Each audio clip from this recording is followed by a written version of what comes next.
हम धरने पे संविधान की रक्षा के लिए बैठे। संविधान सभी को सामाजिक, धार्मिक, आर्थिक और अपने अधिकारों के साथ, स्वाभिमान के साथ जीवन जीने की आजादी देता है।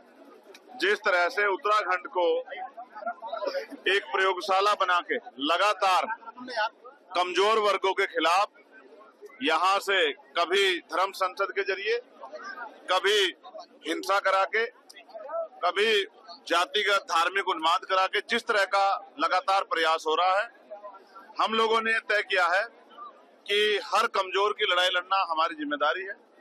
जिस तरह से पुलिस ने कई मामलों में लापरवाही की है, हम अपने संवैधानिक अधिकारों का प्रयोग कर रहे हैं कि इस हरिद्वार की धरती से, जो बहुत पवित्र धरती है, इस धरती से प्रेम का, भाईचारे का और अन्याय के खिलाफ संघर्ष का एक संदेश जाना चाहिए। इसलिए आज हम यहाँ कड़ी धूप में पसीना बहा रहे हैं कि जो जुल्म हुआ, चाहे वसीम के साथ हुआ हो, चाहे हमारी संतर शाह की बेटी के साथ हुआ हो, या अंतिम जगह पर भी किसी जहां जो हम तक ना भी घटना पहुंची, जिसके साथ भी कहीं अन्याय हुआ है, उन सबको न्याय मिले।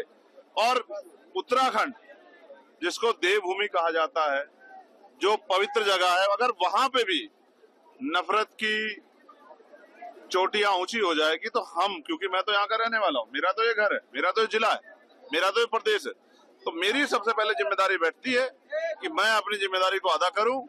जिस तरह के प्रयास यहाँ से किए जाए, उस प्रयासों का अंत भी यही हो और यहाँ से एक भाईचारे की और अन्याय के खिलाफ संघर्ष की एक मुहिम उठनी चाहिए, जो मुहिम बहुत दूर तक जाए और जिसके जरिए जो जुल्म पूरे देश में हो रहा है, उस जुल्म पे पाबंदी लगे। What does Haryana's youth want? What's the political mood of the region? Will these assembly elections correspond to Lok Sabha election results? सरकार बनेगी तो 36 बरादरियों की सरकार बनेगी। Ram Ram. Who will have the last laugh? Will it be Naib Singh Saini of BJP or Bhupinder Singh Hooda from Congress will turn the tables this time? Haryana में मौजूद है हम इस वक्त।